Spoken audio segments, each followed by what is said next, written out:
Welcome to Big Blend Radio's Jefferson Highway Show. This historic highway was formed in 1915 by the Jefferson Highway Association. It runs from Winnipeg, Canada, all the way to New Orleans, Louisiana. Let's go! Welcome, everyone. This is a special episode of our Jefferson Highway podcast here on Big Blend Radio. And in fact, it's also going to be showcased on our Toast to the Arts show and also on our Big Daily Blend show that celebrates holidays, celebrations, observances in the country, and events. And that's what we're talking about today. It's a very special event that Nancy and I got to attend 5 years ago. I think it was over 5 years ago because we had a pandemic happen in this country and around the world. But it is you've got to go. Okay, number one, you have to go. But we got to go to the 40th Annual Folk Festival. And this is in Natchitoches, Louisiana, which is a major part of the Jefferson Highway Natchitoches, Louisiana. So it's even got its own park. And I have to give a shout out to Arlene Gould, who got us all into this whole Jefferson Highway project. But, you know, the Jefferson Highway runs from Winnipeg, Manitoba, Canada, all the way down to New Orleans. And the really cool thing about this highway is it's a lot of smaller communities, and you got your big cities like Baton Rouge, New Orleans, Shreveport, and Kansas City, which is where Nancy and I actually are right outside now. And you've got Minneapolis, you've got Joplin. Anyway, there's a lot of cities, but majority of these places are smaller communities that are agricultural. And it's like this corridor of Americana, just like when you think of Route 66. And by the way, that crosses over the Jefferson Highway. For those who are new to the Jefferson Highway, it was founded in 1915 by Mr. Meredith, who was the editor and publisher of Better Homes and Gardens. And Nancy and I, we've been running this show with Roger Bell, thanks to Arlene, for about 3 years. I can't keep up, but we've been doing it a long time. And now we're excited to be producing the very first Jefferson Highway digital travel guide. The first guides were obviously printed way back when. So I bring this up because of the Americana. And I think what's so special when we got to go to this folk festival is it showed the Americana of the region, the actual roots, the culture, the way of life, the music, the food, the traditional crafts. But it was also not just regional because a lot of people move places, right? So it also showed all these different crafts. And we're going to talk about that. And we're going to talk about the 45th Annual Natchitoches-NSU Folk Festival. It's coming up July 19th. They do have a pre-event coming up July 12th, so stay tuned about that. And it happens at the Northwestern State University in Natchitoches, Louisiana. The website is louisianafolklife.nsula.edu. The link is in the episode notes. And as always, talking about this incredible must-do event, we have Dr. Shane Rasmussen. He's the director of the festival, and also NSU's Louisiana Folklife Center, which when you go to Natchitoches, you need to go there. And this is one of the longest introductions we've ever done. So welcome, Shane. Welcome back. How are you? I get excited, Nancy. We get so excited about the Folk Festival, and I'm even wearing my Folk Festival T-shirt from the 40th wonderful. one. Yes. We still have them, but we wear them. I don't think we should wear them in public anymore. We've worn them out. But am I right about this Americana and really showcasing? It's like it's interpreting, showcasing, and preserving the life of the region, right? You are right on the money because that's what we do. You know, it's kind of like when you go into the festival and you go into the main hall, there's the main stage where that kind of music is being played, the music of the region, the Cajun, the Zydeco, the Western swing, the country, blues, but also there's all those crafts people there, and they're, like you said, preserving and demonstrating. They're keeping a lot of their culture because they're vending their crafts, yes, but they're also working on their crafts right there. Then they don't want to spend the whole day without working on their passion. They're doing it because they love it, and if they can make little gas money on the side by selling some of their stuff, that's great. But they also just love doing this, whether it's, Christy Castile doing her tatting, making some really durable lace with those hoops, or whether it's the kind of knitting that people do, whether it's broom making from swept away brooms, or the Louisiana music map that Gene Tomko just made by hand himself, just from his own research. And it's just amazing. Or whether it's the, honey sticks that you can get, or the creamed honey, or the handmade accordions. These are all, people love this stuff because they invest their lives into it. So of course they want to share it. And the brooms, I remember like having a whole class on it and filming it. And also the basket weaving. I mean, I think the lady that was there, she was talking about her tribe and that her dad was working on actually taking their language and getting it into the Library of Congress. Because you've got to think of all the indigenous people, language was mostly handed down, right? Orally. And so he was documenting and putting their alphabet and everything and words and all of that together. And she said their tribe was only 600 people. And for Mm. her showing the basket weaving, and I'm still mad I never got that interview because it was just loud and she was so soft spoken and so sweet. And so it just was one of those things that really, hit home for us that this was, where are we going to see that again and be able to have those Yeah. conversations? And she sold out of her baskets within minutes, man. I mean, there was only one left that she wasn't going to, she wanted to be able to show people, So, Yeah. yeah, that was pretty incredible. Are you having basket weaving this year? We have several. And in Ooh. fact, four of them that are coming, four of the many, because there are others as well, are going to be doing a Native Crafts workshop. It's an interactive Native Crafts workshop with these Native American tradition bearers from the region, sharing their cultural knowledge. People like Rhonda Gauthier from the Choctaw Apache tribe of Ebarb, to Becky Meziere with the Clifton Choctaw tribe, or Deborah West with the Lipon Apache tribe of Texas. They are doing things like dream catchers and pine needle baskets and beadwork earrings. And this is going to be July 12th, the Native Crafts Workshop. It's a pre-festival event at the Louisiana Sports Hall of Fame right downtown Natchitoches. And the pre-festival event is free and open to the public. And the crafting materials, when you go in, you're not going to pay for those. We're providing them because we want people to be able to sit down, especially young people too. Well, my two daughters, Ramona and Sophie, they went out to a basket weaving workshop and they got hooked. These ladies set them down and they were so generous and so kind with them and patient. And they taught them the whole weaving process for pine needle baskets. And they spent a couple hours and they basically got how to stitch them, how to put them together, and they got hooked.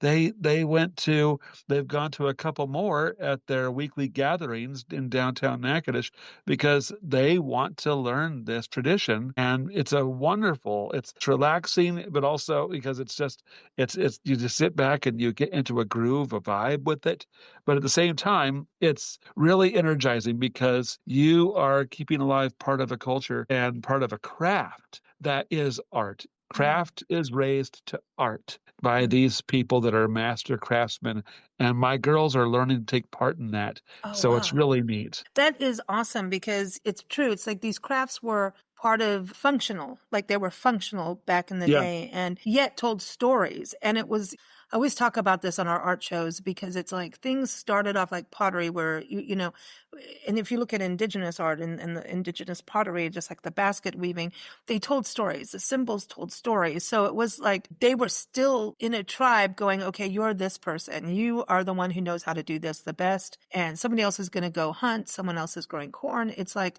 and every tribe's makeup is different in that way, but it was still telling a story. And I mean, just the storytelling of it all to me is huge. And we want to keep that alive. And I think the Sankey, am I saying this right? The Sankey eggs, the Yes, Nicole and her but made by husband.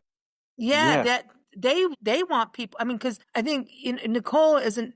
We were talking about the Czech and also Ukraine culture last time we met with her, and I know we have re-aired that episode or that segment with her so many times over Easter. But these beautiful decorated eggs are definitely popular over Easter and the holidays. But this is something they actually took on to learn and teach people so that tradition hasn't gone away. And obviously, with what's going on currently in those areas in the world. It, to me, is a way to get people to understand the Czech and Ukraine culture, to have an understanding of who they are. And I've interviewed musicians on that level too, from Ukraine, and it's with the folk songs. And it's like we need the arts to get past what's going on the screen of news to actually understand a little bit more than numbers and talking heads, if you will. I'm not being Yep. political. I'm just No, no. saying that the arts have always told the truth of what has happened throughout history, even in modern times. So they provide that humanistic perspective that, it gets beyond sides, whether it be put with divisions in our communities and whatever it might be, traditional culture gets us beyond that and we see each other as humans. It's, as people have commented, others have commented, not just me, when people cook together, they tend to get along better when they learn to share that which is important to them. And whether it's Christmas or Mardi Gras or Halloween, whether it's a bowl of gumbo or whether it's getting together for a dance at a dance hall, those things bring us together in ways that nothing else can. Part of the reason for that is because when people are engaged in traditional culture, that's often where they're at their most interesting. They're tapping into this huge power because people don't carry on traditions they don't find meaningful. They just let them go because if they don't have power and a payoff for doing them, they leave them behind. When people play Zydeco, it has that instant power of you want to get up and dance because it is that joyful sound that people tap into almost immediately, and then they literally start tapping their foot. And it's the same with Cajun music and even a lot of the blues. DK Harrell, our DK is our blues guy this year, and he plays happy blues. He plays dancing blues, the kind of blues that uh, he plays It's his party. guitar, but right, right. He won the BB King Award because he was just so exceptional at his guitar, and he won that national award. And because he is one of the greatest of the young blues guys. I'm really impressed. In 2024, he played in 10 countries. 2025, he's already been to Holland, put out a new album. He won the Best Emerging Artist Award at the Blues Music Awards in 2024. And he's only 27 years old He's from Ruston. fantastic. Yeah, Fantastic. a friend of mine saw him at Ground Zero in Biloxi, or Gulfport area, Mississippi, coastal Mississippi, I should say, before I get that wrong. She saw him and had no clue, and she was like, "Oh my gosh, and you know what? I think we want some happy blues too right now. The world wants it, but it seems Maybe that so. you've got some great music lined up, and DK Harrell is exceptional, and I do encourage people to go and look him up. It seems that music, obviously the crafts is a big deal for this year. That I know that's a huge focus this year, but the music, it seems like dance and music are also huge drivers for the festival this year. You bet. And music is a craft. Hmm. There's that skill, but there's also that natural talent that some people have that I wish I had, but I don't. But Chubby Carrier has it when he started playing in the Father Zydeco band at the age of 12. You know, he's a Grammy winner. He's an award. His Zydeco and the Zydeco Swamp Band is world renowned because he's a Zydeco junkie, just like his album title. He loves it. It's a way of life for him. I recently interviewed him and he told us about just how he has to have Zydeco every day. We got Ami du Teche, Friends of the Teche. They're a Cajun group coming out to play. And, one of the reasons I like them is because they're young folks that are keeping the tradition alive. They are really a dynamic group. They've got a guitar and fiddle drive. It's great. To hear these folks, you just go, yes, you want to embrace it and let that culture be part of your life when you get up to dance. And one of the things I'm kind of most excited about this year is someone that we haven't had. She's never been to the festival before, and that's Kristen Harris, the Western swing artist from Burleson, Texas. She is amazing. She is the six-time International Western Music Association Entertainer of the Year. The last time was in 2024, just recent. She is the Female Performer of the Year 7 times. She is incredible. And she's an amazing yodeler, too. Wow, that's She's cool. going to. Yes, and I was watching these videos of her on YouTube doing some yodeling, and I was talking to her, and I said, "You have got to teach the audience how to yodel. You got to give them the basics of it, and let's get that audience going because it's a joyful sound, literally, and she does it so well." And she lives that life. She's got her own Diamond K cattle herd of Black Angus's. She's training a new colt.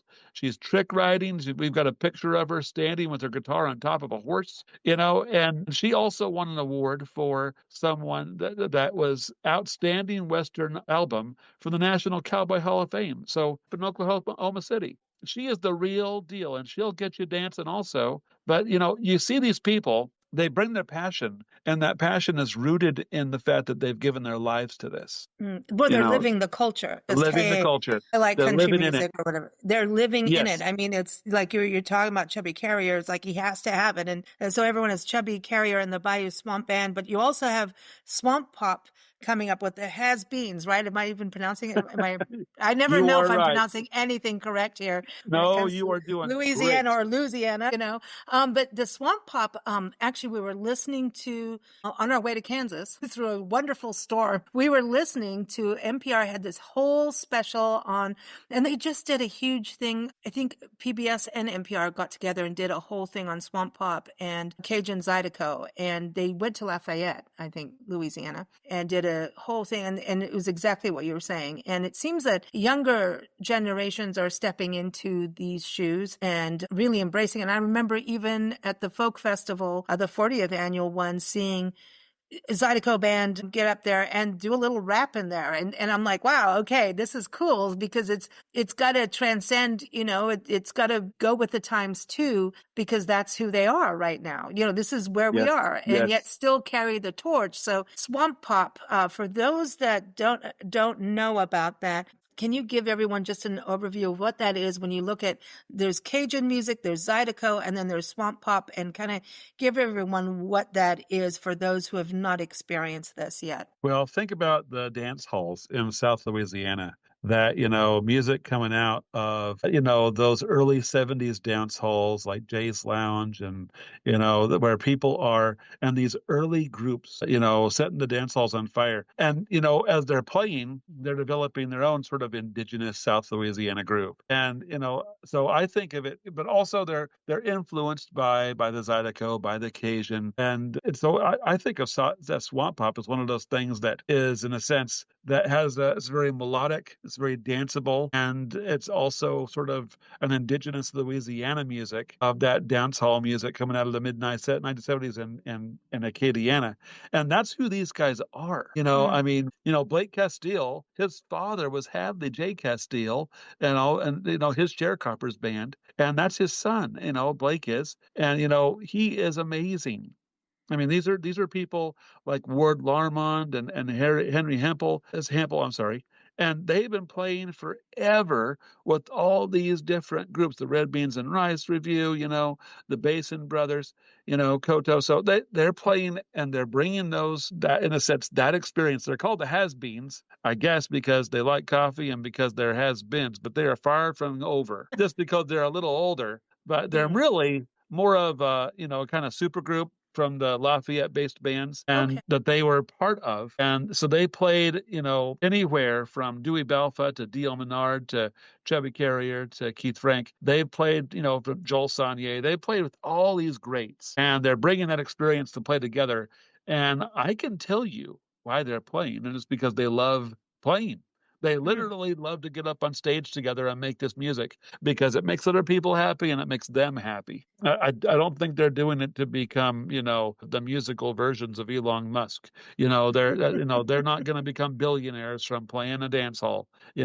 I think they're doing it. And if you asked them, what are your happiest memories? I bet that many of them would revolve around people that they know and love and playing music with them. Yeah, and it's happiness. I mean, it sounds like this festival in specific is all around happiness and like have a good time, that the good times Yes. roll kind of thing. Speaking of Louisiana music, because the festival represents all of Louisiana, right? Crafting Louisiana is the theme. I want to give a shout out to Goldman Thibodeau. As you know, Nancy and I were just like, gobsmacked. I'm going British on you when we saw him perform and his whole family band. I mean, it was all generations in there. And I was talking to people on Twitter that I know, I'm like, this was like a guttural howl this man had. And may his music live on. I mean, I've shared his music in different ways all over all the time because it just is, he lived it. And I think he recently passed away, but he was up there in age and he kept going until he didn't stop, did he? Like with what he was doing, with No, his. he kept on playing right up, he was 92 when he passed, he was born in Church Point, but lived in Opelousas with his wife, Teresa, who sadly passed a little bit before he did. Yes. Well, yeah. Yes. And I remember talking to her so many times. Every time I wanted to call Goldman, she was the one who picked up. And we talked about that word passion. He did it because he loved it. I remember so many times him playing the festival. Often he'd be up there with Zydeco Joe playing the scrub board, and you were right. When Goldman sang, you could hear the voice of experience and the voice of a hard life. Yeah, he'd been there around the block, and he looked Yes. at you like when I was filming. He not in a negative way. He like stared me out, like, "All right, are you gonna tap your foot? Otherwise, like, you need to put that down." Like, you know what I mean? He didn't. It wasn't mean. It was just kind of he had a like he was intense. Like he was an Yes. intense, like you walk in that room and if you walk in front of him, it's like rude. I think it's rude anyway. I don't care who's performing. You don't, but he wants you to feel it. And he's like, it was almost like he's telling you his life story all in one song. Yes. And he played that early La La music, even sort of a pre-Zydeco music and a little slower, than Zydeco. Hmm.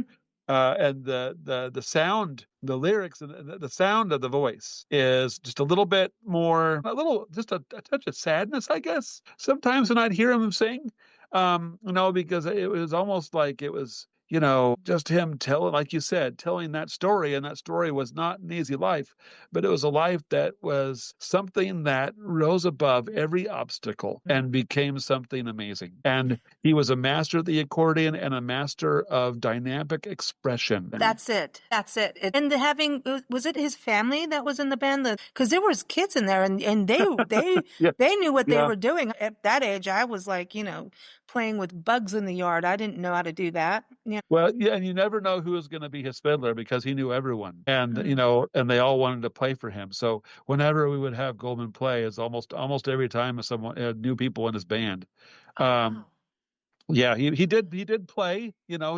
His grandson played the scrub board often, but it was also his friends. And for many years it was Zydeco Joe who played the scrub board. But Goldman was someone that you cannot replace. One of my favorites was Hadley Castile, and he had the same thing. He put his life into his lyrics. Talking about the Yeah. kinds of things where he'd have to write lines on the chalkboard for speaking Cajun French in the classroom. I mean, he was well aware of his community and he celebrated it. And he also talked about their trials to get where they were.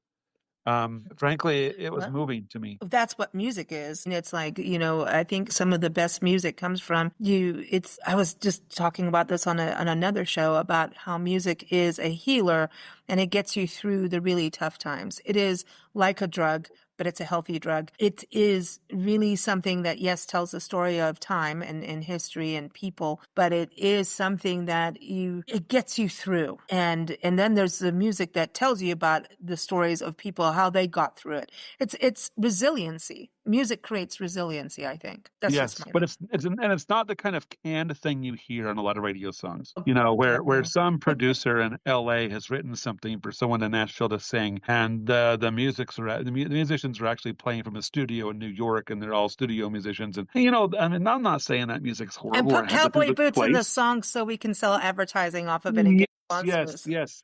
And you kind of wonder, is that really the voice you have? Is that twang in your voice? Is that real or is that just for now? And some of them it is real, and some of it you kind of have to wonder on some of them. When Yeah. Clancy Stewart, for example, she's going to do our musical spoons workshop this year.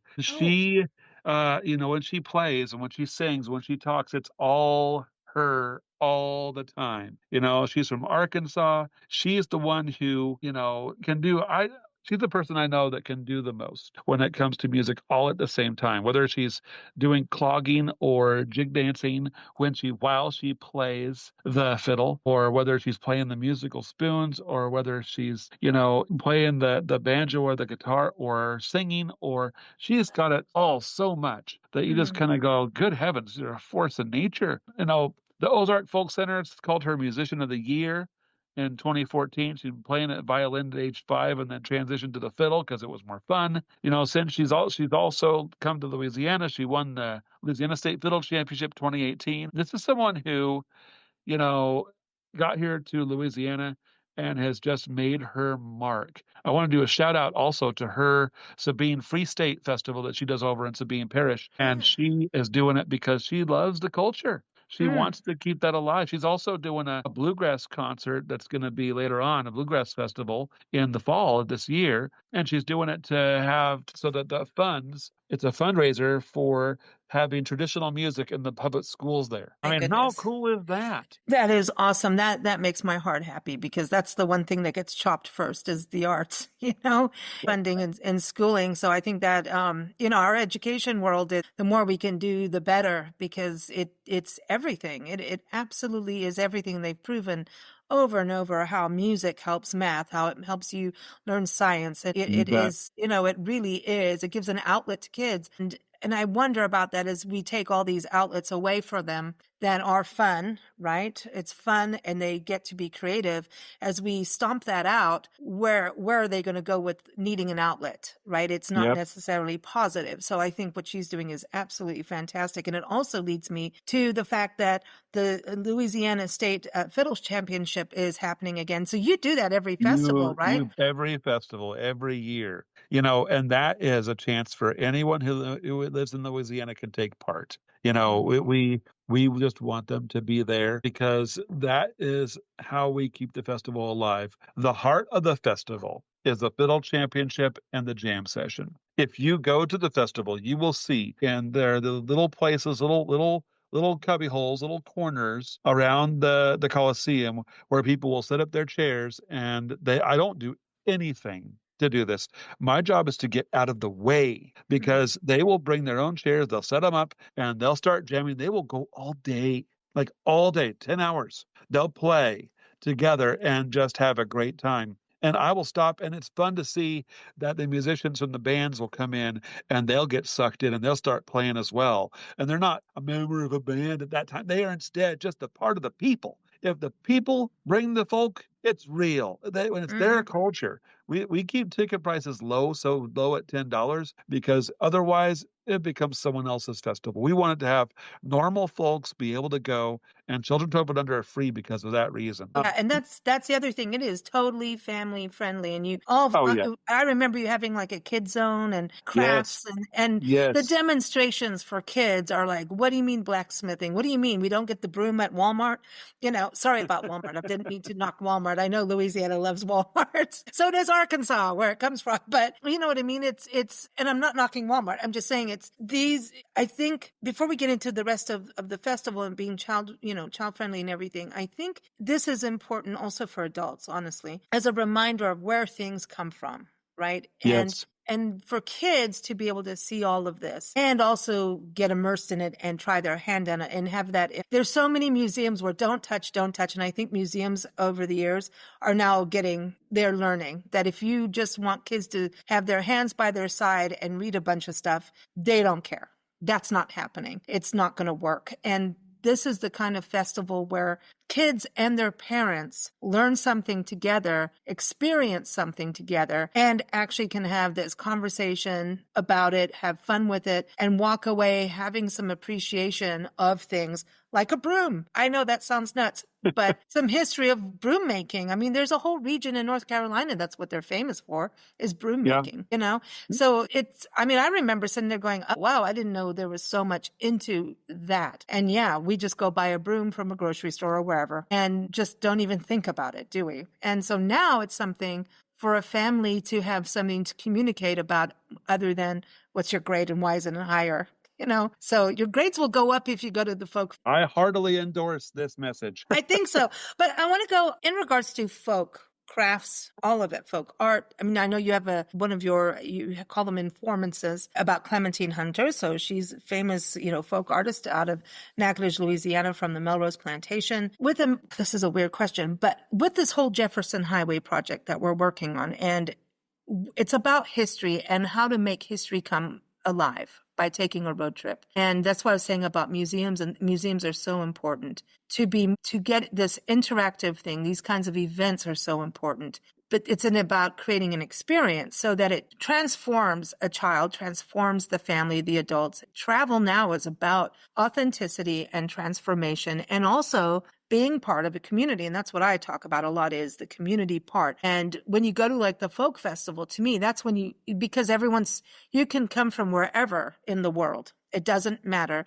And when you go there, it doesn't matter what you're wearing. You get up on the dance floor and you're with people that want you on the dance floor together, whether they know you or not. When you go to eat in the food court, you're eating authentic Louisiana food. There's, chuck wagon stuff too. And everybody sits at big tables together. And so to me, it's very immersive. But with this Jefferson Highway thing, don't you think with this revival, it's not just a thing, but don't you think these kinds of experiences is the heart of Americana, in that it is who we are as a country, and we come from many walks of life, many places, and this is what we've created over time and what we're still creating. So do you feel like when you're at the folk festival, for those traveling the highway, see, I got to push the highway here. I'm never going to stop pushing this highway, but it's like stepping into the past, the present, and also going, ooh, what can we be part of for the future?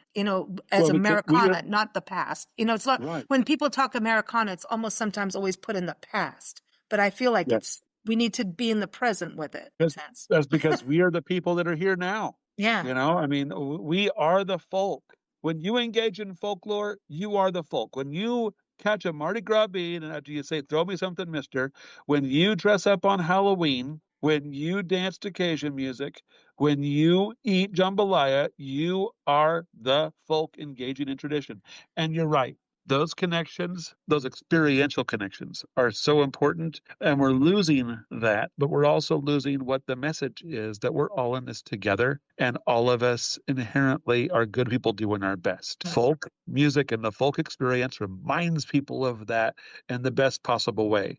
You were right. Interactive experiences is what people want, and that's what we provide. When you come to the festival this year alone, we have the Cajun French Music Association dance troupe. They're going to be doing free Zydeco and Cajun dances, lessons that people can take part in. The Classy Steppers are going to teach line dancing, a free line dancing lesson. But also we have the Louisiana Czech heritage dancers, and they're doing an interactive, dance lesson and demonstration. So there are so many opportunities for people to engage just on that level alone. The musical spoons workshop that Clancy's going to do, we're giving away 50 musical spoons so that everyone that takes part, the first 50 people that take part in the workshop are going to take their own free musical spoon with them. So, we want people to engage. When you take part in the fiddle championship, you are the folk. Or you yodel. Or you yodel and try something you haven't done before. And it doesn't have to be necessarily, I don't think, put it into dichotomize into little boxes. This is Louisiana culture. It's Louisiana culture for Louisianans. And it might not be what your family did, but that doesn't mean that you can't try an Indian taco and go, well, darn, that's good. And think about, ask Marjorie Batiste how she makes her fried bread, and she'll tell you.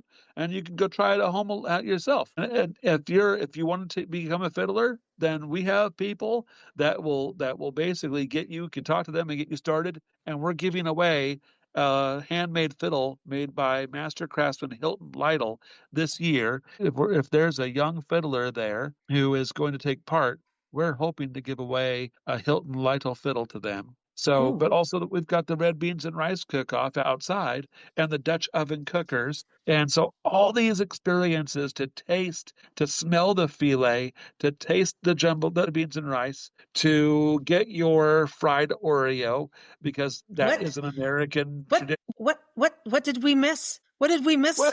Fried Oreo? Wait, Nancy, we missed something. Fried Oreos. I want a fried Oreo. What? Me too. What? Okay, so they deep fry them. It should be tried. I mean, You guys know how to fry food. I'm telling you. And I keep telling people about getting food in gas stations in Louisiana. I tell people it's the whole state, In Natchitoches, it's even, it's really special because you can get the meat pie. And at the folk festival, I know for sure you can get meat pies from Natchitoches, which is a state food. And the fruit pie and the cream pie.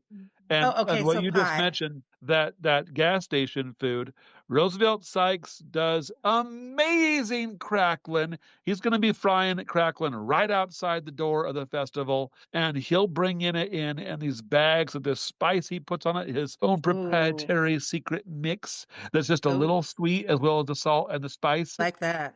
His little Yes. brown bags of cracklin where there was a line last year, a line. Ooh, I mean, I paid my few dollars and I got my bag, and then everyone I walked around, they saw that bag and I was their best friend suddenly. Oh, kind of hoping to snag a little bit of piece of that cracklin from that bag because it's good. And it oh maybe my not God. so good for my heart, but I don't care. I don't go to a festival You live to get once. health food. No.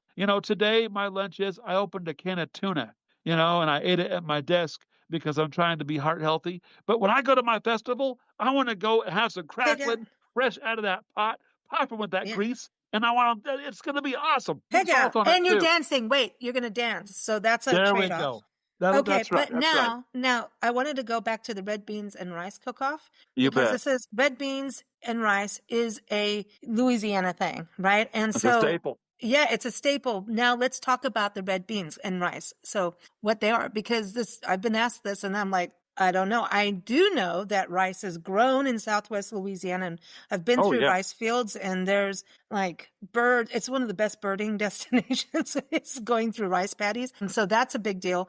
But then the red beans, so I've been asked, and I don't know the answer. And it just as soon as I saw red beans and rice, I'm going to ask you, Dr. Shane here, red beans, are they as like, there's pinto beans in the Southwest, and we have refried beans, which are those, and they're refried and they're pinto beans mostly. And then there's Anasazi beans from the indigenous people. But so there's all these kinds of beans. So are the red beans like what are they a specific bean, or is it the sauce that makes them red beans? So what are the red beans? I've had them, but I never thought to ask this ever. No, you're right. You're right. Well, I mean, they were, I guess, something that happened, in around New Orleans in that area. The idea that you would put on your red beans and rice because you can cook it all day, and it was Monday was wash day, so you would put on your red beans and you'd soak them and then boil them all day, and they have get that wonderful sauce in there, and especially as it gets to know a little andouille sausage, and then you Ooh. serve it with the rice either under it or in the middle,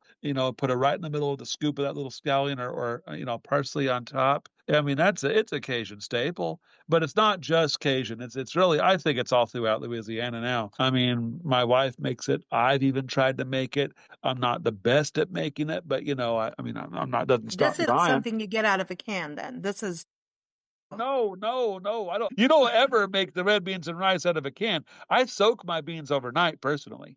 but we can I, use Zatarain's, right? Because I got Zatarain's sitting right in front of me on the counter.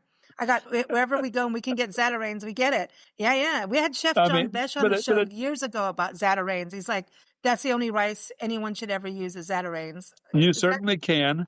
But I use the dried, I mean, sorry, I use the dried red beans, and I just cook it all day after soaking them overnight. And, ham hocks are good. Andouille oh yeah. sausage is good. A lot of people All heart. also, they use other meats for their sausage. They use game or they use turkey. I know people that make duck sausage. So, I mean, it's all good. All heart All healthy. personally. This is all very heart healthy. But I know you guys eat crawdads and all that too, right? A lot of seafood in the That's food because of it's hot and Louisiana. it's spicy and I like it. Everyone likes the Tonys because you make the hot food and then it's not quite hot enough. So you put your Tonys or slap your mama on it and suddenly it's just a little bit better. Well, I've had that. I like that. And just the name too. And then you've got Tabasco came out of Louisiana. I keep telling people this. Yes, and I love It's like Tabasco. I love Tabasco and everyone's just used to getting it. And I'm going, do you know where it comes from? And I remember, just the first time I had Tabasco was in South Africa and we, it was a staple. I never Yes. realized where it came from. And then all of a sudden, like Lafayette's like, oh, we can go to the Avery Island and actually go to Tabasco and learn how to make ice cream with Tabasco in it. And I'm like, okay, wait a minute. I may want to move to Louisiana. I don't know. After this tour, that may happen because Louisiana would, okay. So this brings it going back to our theme here, the folk festival in Natchitoches, Louisiana. July, you've got to go July 19th, 2025. The link is in the episode notes. going back to this whole idea of the different people that make up Louisiana culture, because I'm looking, you've got Celtic dancers, you've got people from Texas, which I know Texas and Louisiana are like buddies, you know. Yeah. And listen, in South Louisiana, I know all you Texans that cross over the border just to go gambling. I know that. I know what you do. Good for you. But you seem to have it like the Czech influence. You have the Celtics. I remember just, you are not limiting countries. It's like, oh, if you're not born and raised in Louisiana, you don't get to do this. You're bringing in the cultures that live in Louisiana. And it could be Celts have been living there for years. I mean, decades. Everyone is here. The Czech people, we had a theme some years ago in 2008, ties to the Isles, the British Isles, and we had so many people turn out that had that ancestry. You've got the Italians, you've got the Jewish folks. There are so many people that are here, and of course Creole. I mean, there's and the Native American folks and the African American, and you've got so everyone. That's the whole thing. French. Yep. Yeah, of course. That's why I can't mean, pronounce anything, but it's okay.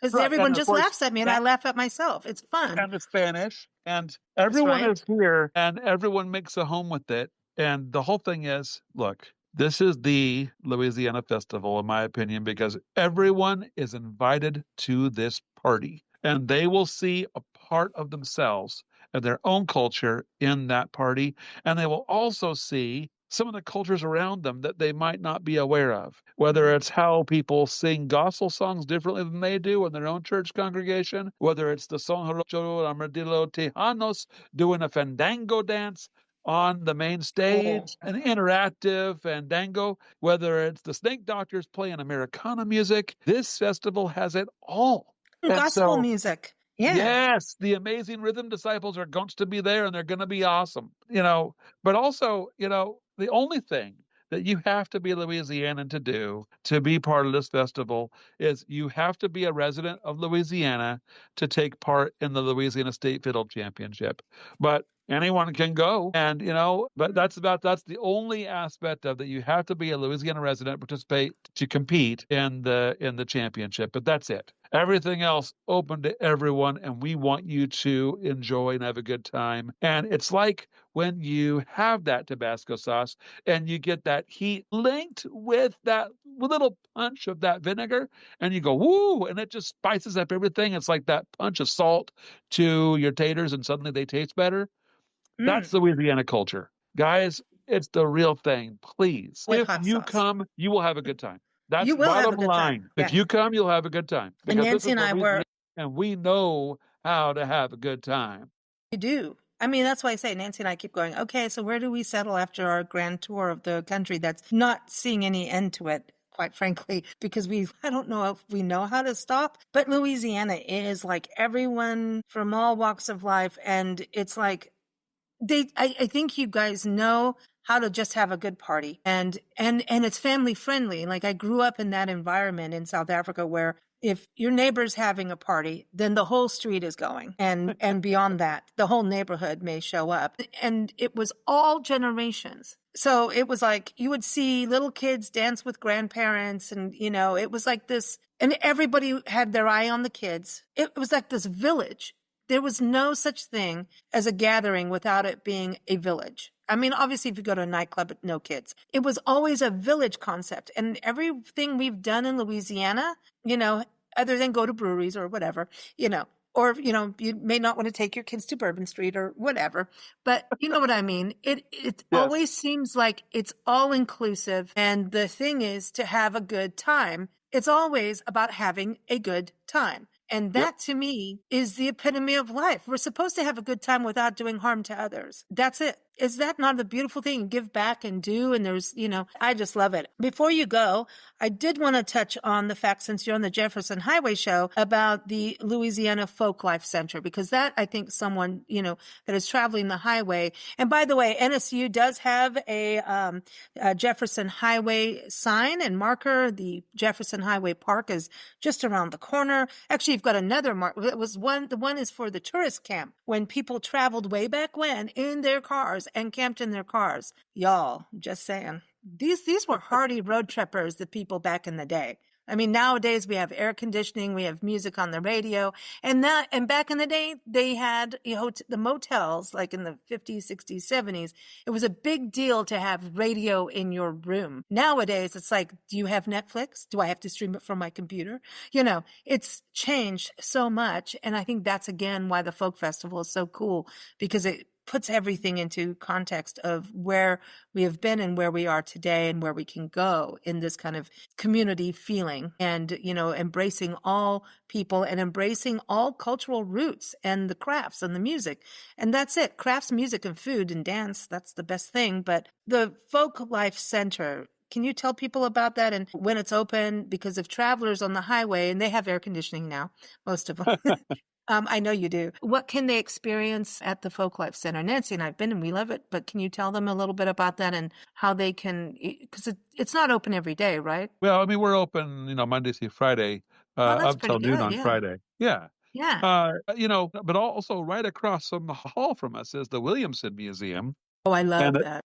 if you let us know we're coming, we'll contact Pete Gregory, who is the expert and the foremost expert on Southeast American Indians in Southeast, Louisiana and the whole region. And he'll open that museum up for you for free. And it has a wonderful display of all of the Native American cultures that were in Louisiana. And the Creole Heritage Center is downstairs also. And, Dr.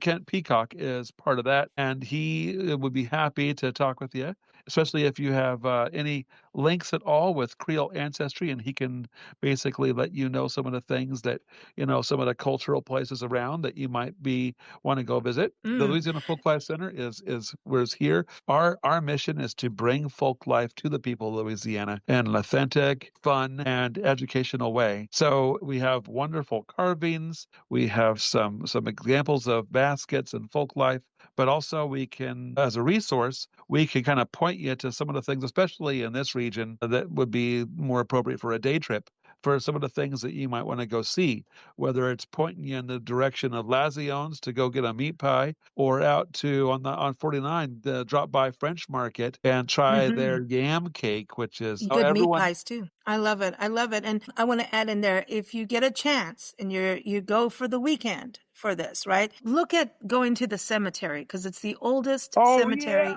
in the Louisiana Purchase. Yeah, yes. In the Purchase. And I know it's got a war on with the one in New Orleans, but New Orleans moved theirs, oh, did it? right? So that's okay. So because New Orleans moved theirs, and so the Natchitoches one moved, right, from the riverbank up, and it's reported that, Saint Denis was buried there. Who knows? Right. But I think it's the first Friday that they do a walking tour for free. So you look up the Louisiana Sports Hall of Fame, and there's the state museum there, and I love that tour. Oh my gosh. It is. You've got to do the tour and the stories. I mean, there's a mayor in there that's buried in there because someone shot him over a well. Like it's crazy. Like, because he thought he had the fountain of youth or something with this, there's the history there. And you've got someone who was so young that he enrolled into the war. I think it was the Civil War, right? Yeah. And, he was too young to go. So he faked his name and his birth date and everything and went and fought. So he's got two markers for here's what he did, and here's, his real information. I think I'm getting this straight off the top of my head. I have no notes on this, but if you go to this, I mean, it is the oldest, and they did move it, up from the riverbank, which is where the fort is. The fort is amazing. And what's great about the fort is, so Natchitoches is part of no man's land. So for 3 years, there was no law and order. So the history of Natchitoches is it's awesome. It is the oldest settlement in the state of Louisiana. So I know a lot of people automatically think New Orleans is the hub, but really historically, you've got to go to Natchitoches. It is also the final destination on the El Camino Real de los Tejas National Historic Trail. And that is a whole other incredible history of the Royal Road. It goes up from, Mexico through San Antonio all the way to Natchitoches. And it also connects you to Nacogdoches, Texas, which is the oldest settlement in the state of Texas. So this is pretty cool, right? So am I getting my history right, Doctor? And women saved that front street, by the way. When was it? But it wasn't in the... I don't know either, but I know. But it's a story. I mean, women said, no, you're not going to pave this over. And I know there's they've done it. Texas has really saved it too. Like certain places have said, you're not taking our bricks. And when you find a place that has that, it's like cobblestone, and it just makes it really, really, really.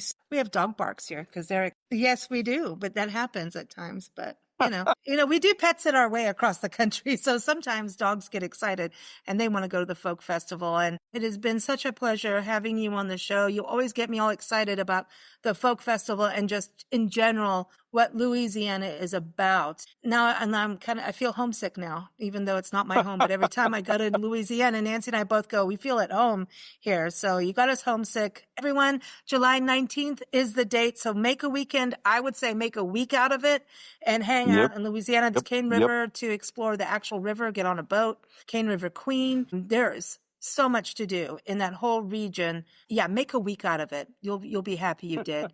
Thank you so much. We'll see you soon. We'll be back there in November, so we'll come say hi. We'll see. Thank you for joining us here on the Big Blend Radio Jefferson Highway Show. The show airs every fourth Thursday, and we encourage you to go to jeffersonhighway.org to learn more about the Jefferson Highway Association or even become a member. You can also dig into the history of the highway and share travel notes with friends at the Jefferson Highway Association Facebook group. Follow our shows at bigblendradio.com. Happy travels!